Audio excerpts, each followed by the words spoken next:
Okay. Hey guys. I am live. I haven't been live. A couple of days I've been pretty busy at the house trying to keep busy during my give me some space. And that was telling because, you have to think. I have a lot of thinking to do. There's a lot of news coming out every single day about what to do at the hospitals, how to handle situations here in Texas. And like I've been saying, like we're not ready. There isn't because, and the reason I say that is during my experience there at the hospital with my mother, it went as such that after the mistake happened and the administration took over and decided that it was in their best interest just to see if they could squeak her by and get her out of there. In the time that it took them to get her well enough, I suppose you call it that, she was infected with multiple infections. And they knew it. And part of it they couldn't even treat because they'd given her C. diff, and so they couldn't treat the other things that were piling up. She was in grave danger. And they continued this care for days, 23 days, I think, total. We were there. And, but today when I am trying to talk to them, or anybody really, I'm willing to talk to anybody at this point because we are in the middle of a global pandemic. They wrote me during this pandemic. They wrote me a letter and told me that my mother's situation in 2019, which was September. So September 2019, I put in a complaint in January after reading through all of the paperwork and coming to the determination that, I was right. You guys did do that. You did hide her.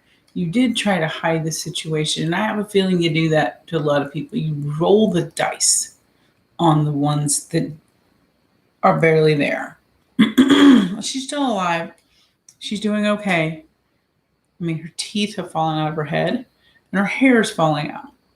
And because of the malnourishment that she went through in her life, like when in my life, I've had extreme weight losses in my life because I just have a diet of yo-yo. You know the story in America, right? Well, times in my life when I had lost so much weight so fast and was doing so well, and you get to this point where you're thinking, man, okay, your hair starts to fall out in clumps because your body is attacking. It basically thinks you're starving. Well, and it happens too late. It's not like it happens right then. It's like, I've already done the damage. And then it lets go a month or so later. Well, you've already done the damage. Well, hers was so extreme to the fact that she's lost her hair now, thank God she has regrowth, but her hair is about 2 inches long. Well, it's probably 3 inches long now since it's been, you shocked her body back in September, early September. She wears a little headband on her head and her teeth are loose now, which in your notes, you noted in her medical records that they weren't loose in her head. But they are now, and she can, one by one, they're coming out. And,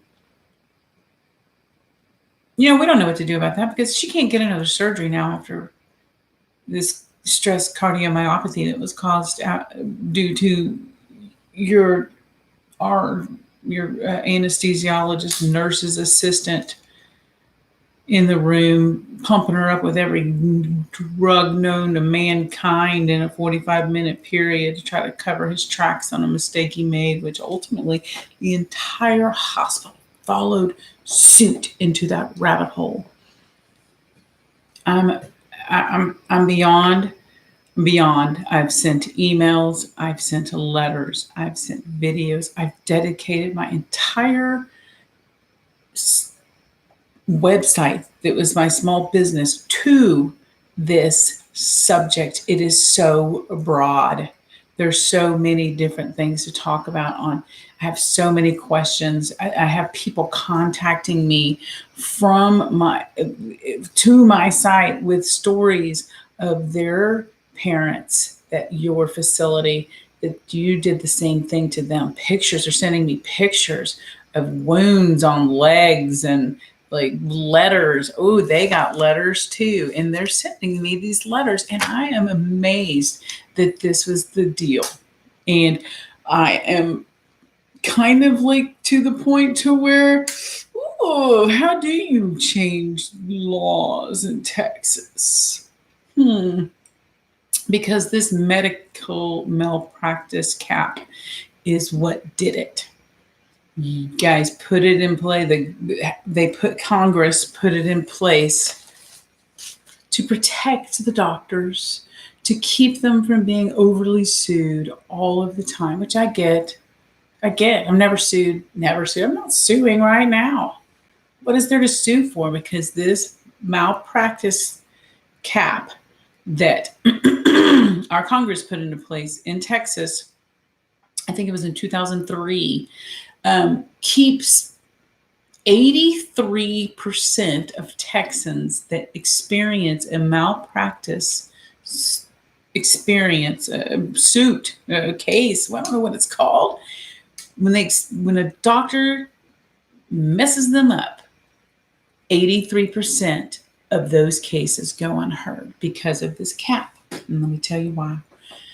Because when you get or try to go get a lawyer, your lawyer has already learned since 2003 that this isn't financially something that they're going to make anything off of. And why is that? Because when you're old, like my mother, you're considered old and you're considered, well, you got insurance and you get your Social Security. And so your prescriptions, you're covered. You're good. You're not worth more because we hurt you. So they put a $250,000 cap in place, which is a lot of money, by the way. But for a lawyer, which they're going to get 30% of that, to try to then take 250 and take his 30% off and then work with the remaining to try to hire all of the experts that the hospital will require for you to prove that they screwed up, and all of the time that the paralegal would have to take to go through all of the shotgun purposefully mixed up medical records that you send out to people. You have someone in that position just to do that. I know, I saw you going back with your prep self. Prepping for what? So, having spent so much time and having to do so much research, I did come down to, okay, here we are. This is what it is. There's a gimmick. It's a gimmick. They figured it out. Instead of the people suing you all of the time, you just screw the people and get all of the money that you can. And if people die, they die. If they get terrible care, if you leave sutures in their hands, like my mama, that doesn't matter. If you leave a wrench in their gut, I guess it doesn't matter, because it's too expensive for the lawyers to try to get the people that might go against you in the court of law. So here we sit. And nobody gets paid out, but you do. And you know what the result of that was? The result of the 2003 congressional ruling is that doctors' medical malpractice went down, way down. They don't have to pay anything. It's all right, isn't it? That works out real good for them. They don't hardly pay anything in medical malpractice. They're doing 6, 7, 8 surgeries a day, jacking them up with Narcan, pumping them out. Oh, God, they need the other hand. Oh, we got to go back. That one didn't work. We got to do this hand too. Back and forth, back and forth. Each time they're coming out of an outpatient surgery, you're giving them Narcan. Do you tell them that? How many surgeries do people have to get before their heart becomes weakened by this massive dose of adrenaline that you're giving them after a surgery? I think it should be optional. I think first of all, people should be notified that that's happening to them. I think the cap, if you're going to take it and make it corruption, like corporate greed, then you don't deserve it. It needs to be changed because people and families and Americans are real, and Texans are real, and civilians and citizens and us, the ones that are suffering while you're over here. I see you on Twitter. I have followed all of the owners of all of these businesses. They know who I am. I have emailed each one of them. I have sent them my website. They read it.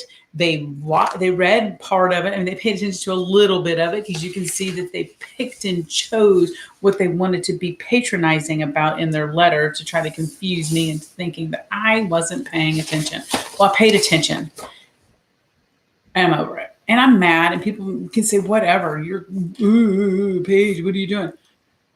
I'm doing the right thing. This is the right thing to do. And I cannot, and I will not back off of it in the name of my family and my mother and the love of our home and our family and our business and whatever we had planned in our life that you ripped. So yeah. This is it. I don't know who else to talk to. I'm in contact with them right now. Yesterday, they sent me an email again saying, well, what is your name again? What do you mean? I think you know who I am. And I'll send this little thing out again. I'm not.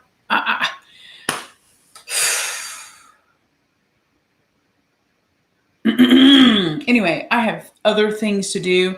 I am still doing my research. I am still online. I will still be online. Hell, the next 60 days, it looks like it's you and me in this room. I'll be painting and hashtagging my PaigePotPie because that's my PaigePotPie. And I had plans for that. But you took it. So come on, call me back. You got my email, my phone number, everything is on my website, www.PaigePotPie.com. Somebody, leave a message. Tell me your story. I'm ending this stream because I have other things I want to do tonight.